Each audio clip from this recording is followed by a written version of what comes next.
I wasn't invited to my sister's wedding in Malibu, the same wedding I helped pay for. She told me by email, if your kids want to be a part of it, they can watch through the Google Earth window, LOL. So I just said, sure. Enjoy your big day. The next morning, she wouldn't stop calling me. But me? I was way too busy to pick up. My name is Ethan. I'm 37, a dad of two, Noah, 9, and Lily, 6. The oldest child, the ride giver, the can you look at my Wi-Fi guy. I manage a warehouse, label everything, and carry a tiny notebook that makes my friends laugh until they need a phone charger, and I pull one from page 3. I don't drink much. I overtip waiters. I answer the phone on the second ring. Unless it's family drama, then I text in a meeting and go fold laundry. My sister, Paige, is 29 and sparkles by default. In our family, she's the vision, the moment, the girl who turns heads even at the DMV. Our mom says it like a weather report she can't control. Paige works in events, which, to be clear, has meant everything from flower walls to getting comp tickets to taking selfies with the person who actually got the comp tickets. She knows how to talk rooms into handing her things. I know how to stack boxes until the room works. We grew up in Bakersfield. The joke was I got the sensible gene and she got the sunshine. Dad left when I was 12 and Paige was 4. I started being useful early. I packed lunches, fixed leaky sinks with YouTube and a prayer, and stepped into any silence mom couldn't fill. I learned that being dependable gets you thank you and also gets you asked again. Now I live in a rental half a block from a park. I've got a secondhand grill, a jar of lost screws, and a calendar on the fridge that runs our life like a gentle tyrant. On Sundays I make waffles. On Mondays I do budgets. On Tuesdays I ask my kids about spelling lists and who told who what at recess. It's not glamorous, but when my kids sleep heavy I feel like I won. 2 months ago, Paige called and said, I'm getting married. We're doing Malibu. She said Malibu like it was a verb. I said congratulations and pictured chairs in a line and a breeze that made everyone pretend it wasn't cold. She said it would be intimate. She said the venue was iconic. She said, I need your help. Just the boring stuff. You're good at boring. We talked about tents, rain plans, shuttle quotes. I nodded a lot. I Venmo'd deposits when the vendor only takes one card. I told myself this was family. I told myself she would, of course, want Noah and Lily there. I told myself we'd sit in the back and clap obnoxiously like wholesome YouTube. Last week, after I sent the last itemized spreadsheet and a check that made my stomach tight, Paige went quiet. I figured it was bridal fog. Then, late Wednesday, an email arrived. Subject, quick wedding update. It wasn't a letter. It was a wall. Hey, quick thing. We're keeping the ceremony super curated. No kids, no plus ones, just core energy. I'm still obsessed with you, obviously. If your kids want to be part of it, they can watch through the Google Earth window, LOL. You get it. Love you. I read it twice because my brain refused the words. Curated. No kids. Google Earth window. My children, who call her Aunt P, who practiced saying Malibu in the car, were a joke in a sentence. I stared at the glow of the screen until it felt like a fluorescent light in my eyes. Noah padded into the kitchen in socks, hair flat on one side. Is Aunt P excited? He asked. She's planning, I said. He nodded like a grown man. Do we need new shoes? I smiled with teeth and washed a cup that wasn't dirty. I didn't answer her email yet. I put the phone face down and made grilled cheese. At bedtime, Lily asked if flower girls get to keep the petals. I said always. I tucked her in and stared at the ceiling. The house hummed. The word curated walked around my skull like it paid rent. At midnight, I wrote back 10 words. Sure. Enjoy your big day. We'll celebrate from here. I hit send. I turned off the kitchen light. I listened to the click.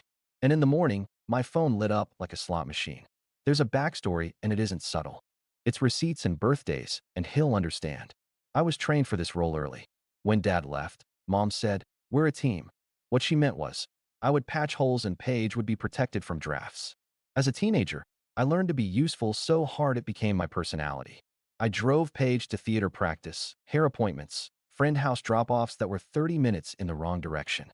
When the windshield cracked, I told Mom, don't worry, and put it on a card with a limit I shouldn't have had.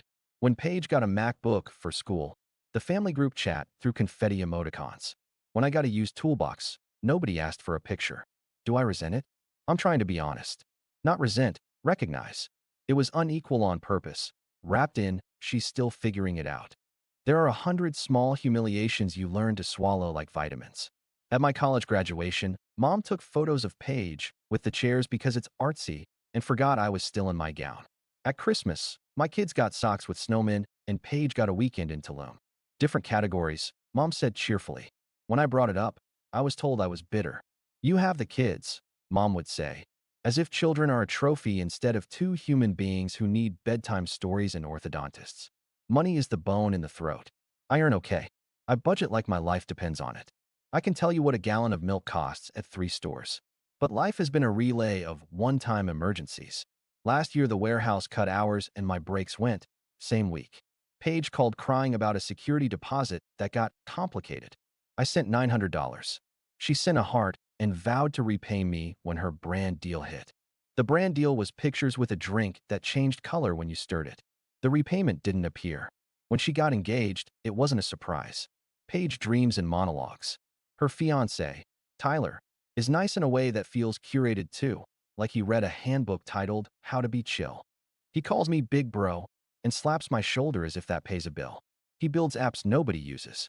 He's fine. Paige's first ask was small, taste testing cupcakes on FaceTime while I was on my lunch break in the parking lot. Then it got bigger. Can you look over this vendor contract? It's legalese Y and Tyler's busy. Can you put a deposit down? It's just for today. I'll pay you back. Can we use your Costco card for candles? The vibe requires bulk. If I hesitated, I got voice notes. You're my rock. Don't be transactional. That one stuck like gum. I'm not pretending I'm innocent. I wired money because I thought family means you cover. I'm not rich. I'm trained. The deposits grew. $500 here, $1,200 there. A shuttle company that only takes one card. A rental company that needs confirmation by noon. My inbox turned into a wedding folder. My savings turned into a line item labeled, "We'll settle later." Mom cheered from the sidelines. "Ethan, you're making your sister's dream come true," she said, eyes glossy, as if I were handing Paige a star. When I mentioned a budget, Mom frowned like the word offended her. "Don't make it about money," she said. "This is love." Meanwhile, my kids watched YouTube videos on how flower girls walk. Noah practiced holding a ring box with both hands. He asked me if people clap when the ring comes out. Always, I said. I told myself that even if there were rough edges, the day would be soft for them. Then the email. Curated. No kids. Google Earth window, LOL. She made my children a joke and attached a LOL. If she'd said, no kids in January, I would have managed the disappointment. But we were inside the thing. Money had already moved. Emotions had already built a tent. The morning after my 10-word reply, Paige called at 7:04, 7:06, 7:11. At 7:30, Mom texted, "Call your sister. She's upset. Don't ruin this." At 7:45, Tyler, "Hey man, let's not be dramatic. There's a plan." The plan was not to talk like humans, apparently. The plan was to handle me like a PR issue. I didn't pick up because I was making lunches. Noah likes turkey with mustard. Lily wants the crusts off. Both want their apples cut into boats. I kept moving because the only thing that defeats panic in my chest is motion. I drove my kids to school listening to Lily hum. At work, I took inventory and tried not to look at my phone trembling on the shelf. By noon, I had 12 missed calls, for voicemails, and a long email from Paige subject line boundaries that was very specifically about mine. She called my response hostile. She said I was making her choose between her wedding and my children. She said adults only is normal. She said we're protecting the experience. She did not mention the money. She did not mention me by name once. She wrote like I was a department. I wrote back, once. I won't argue over my kids. I wish you a beautiful day. I hit send and watched a forklift beep in reverse like a metronome for the life I actually have. That night, after cereal for dinner because I was done pretending, I spread the contracts and receipts on my table. Candle invoice. Tent deposit. Shuttle retainer. Venue security hold. I knew what number I was in for. I knew I could eat it and call it a lesson. I also knew what the voice in my chest had started to say. Stop financing the version of you that only exists when they need a card. I slept badly and woke up with the decision already in my throat.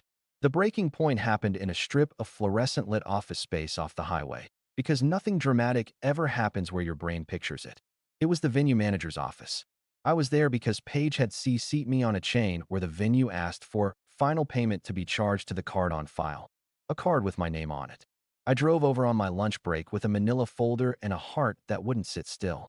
The manager, A woman named Tessa with competent eyebrows shook my hand. "You're Ethan," she said, half statement, half sigh. "We have a situation. I won't be authorizing new charges," I said immediately. "I'm not canceling anything. I'm not sabotaging anything. I'm telling you my card is not a blank check." She nodded like she'd seen this movie. "Copy.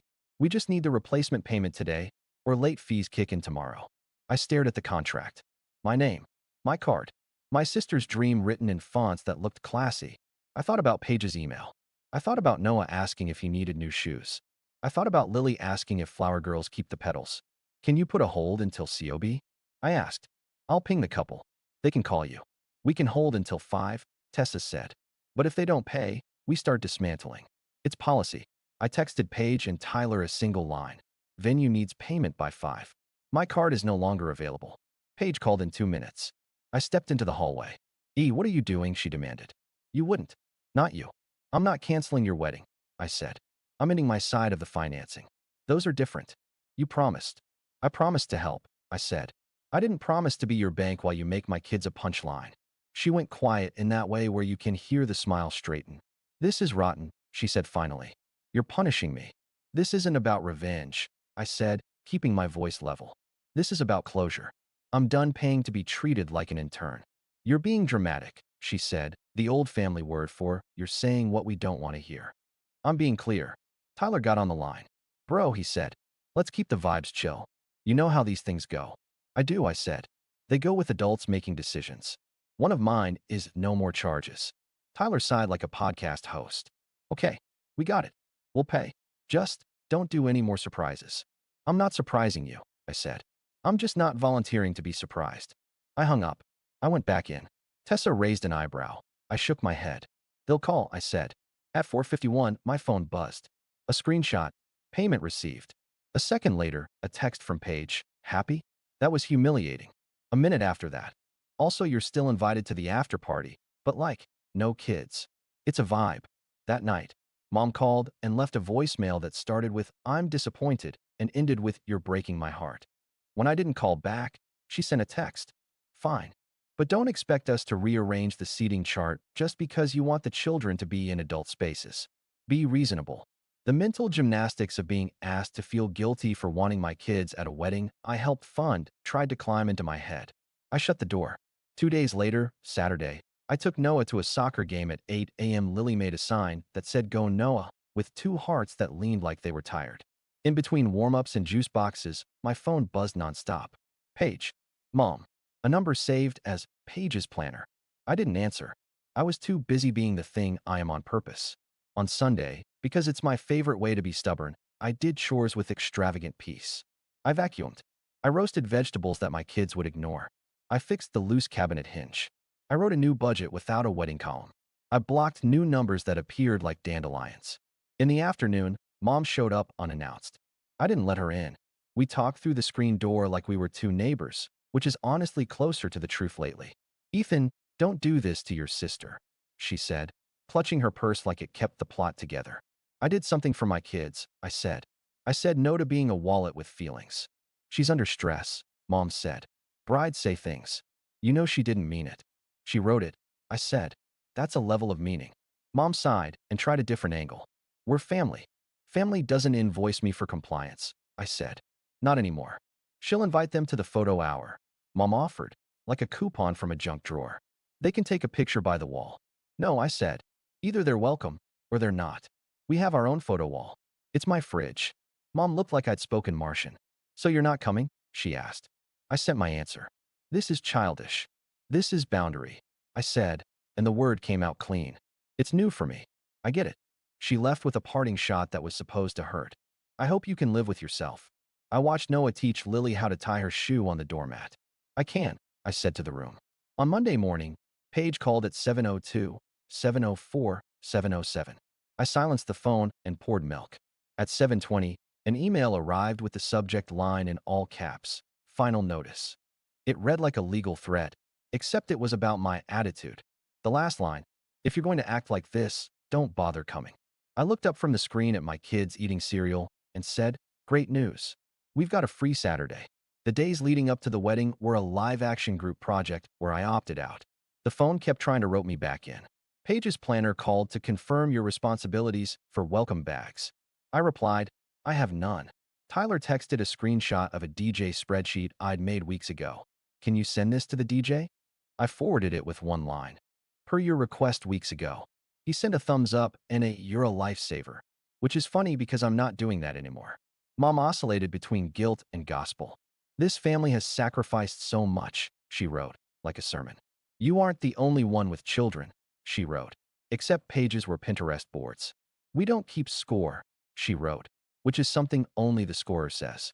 I built a filter in my email titled Noise. It worked too well. The quiet almost made me cry. On Wednesday, Noah asked, Are we going to Malibu? I crouched so we were eye level. No, buddy, I said. Aunt P's wedding is adults only. He mulled it over.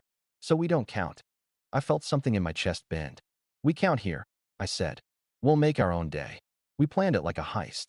Saturday would be waffles, a scavenger hunt at the park, a movie fort in the living room. Lily wanted glitter. Noah wanted nachos. I wanted to stop checking my phone every 5 minutes. All 3 wishes made it onto the list. Friday night. Paige posted a story from a Malibu balcony.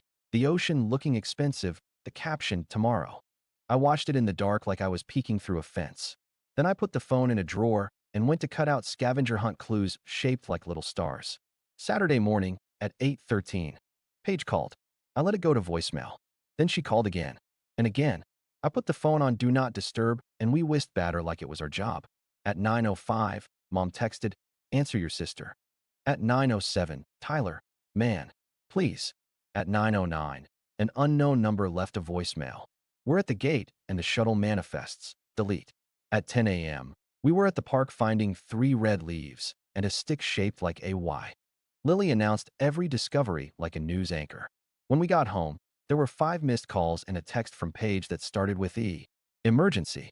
I breathed, put on a cartoon, and stepped onto the porch to call back because I am, against my will, a decent person. What's wrong? I asked. Silence, then a breath that sounded like a straw. The shuttle company says the route I picked needs an extra permit, she said, words fast and wet. They're threatening to cancel. The city is being, like, bureaucratic. She inhaled. I know you know how to fix things. Can you just call them? Or come? Please. You're so good at this. I looked through the window at Noah teaching Lily how to make a fort roof with 2 chairs and a blanket. My kids have lives that don't include Malibu. I remembered Paige's email. Google Earth window, LOL. I remembered the line I'd promised myself to keep. I'm home with my kids, I said.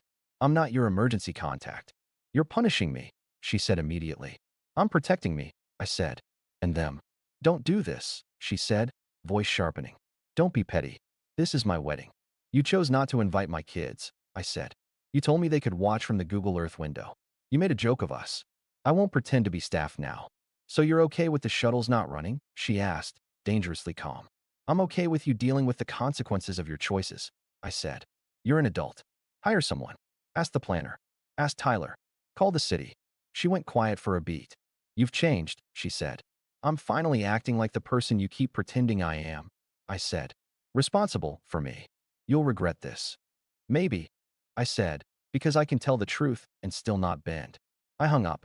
The phone buzzed again, but the fort needed a roof and Noah needed tape and Lily needed someone to tell her that the glitter glue would, in fact, dry.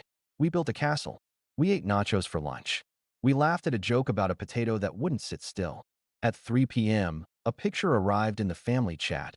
Paige in a dress made of light, Tyler beside her, the ocean clapping. The caption, we did it. The comments were hearts and praise hands, and perfect day. I typed nothing. I felt sad, of course I did. Then I looked at my kids asleep under the fort with cartoon voices murmuring and thought, we did it, too. Sunday morning, Mom called. I answered because you can't dodge forever. It was beautiful, she said in a voice like a tour guide. Everything worked out, even the shuttles. I said good. She said, but people asked where you were. It was embarrassing. I said, you told them the truth? She said, of course not. I said you had the kids. That is the truth, I said. Just not the shame you want it to be. Mom sighed. Paige is hurt. So am I said. She didn't mean the Google thing, Mom said. She's young. She jokes. She wrote it, I said again. That's meaning. Mom tried one last alley. Let's all get brunch and reset. I pictured a table where I apologized to be re-invited to a photo hour my children aren't allowed to attend. No brunch, I said.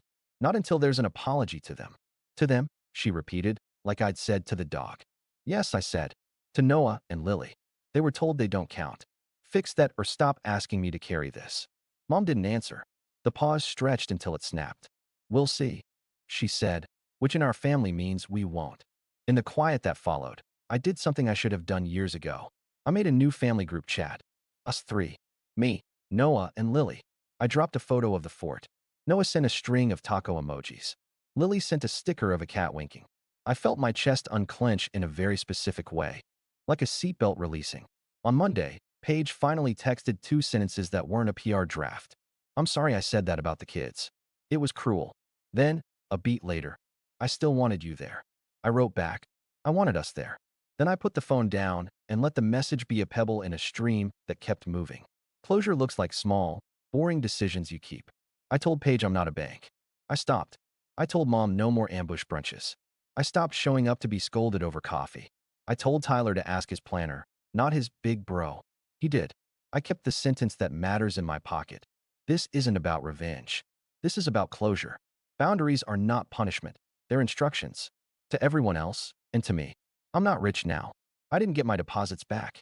I ate most of it and called it tuition. But I bought Noah the shoes he asked about and Lily a cheap bouquet with petals she could keep. We had our own photo wall, the fridge, covered in magnets and lives we actually live. Weeks later, Paige sent professional photos. They are beautiful. I felt a sting and then a calm. I don't need to rearrange my life to be in someone else's story where I only exist as a utility. My name is Ethan. I'm 37. I'm the dad with the tiny notebook and the full sink and the clean conscience. The next time someone emails me LOL about my kids, the reply will be shorter than 10 words. It will be one door, closed with love. And I will be too busy living the life that counts to pick up.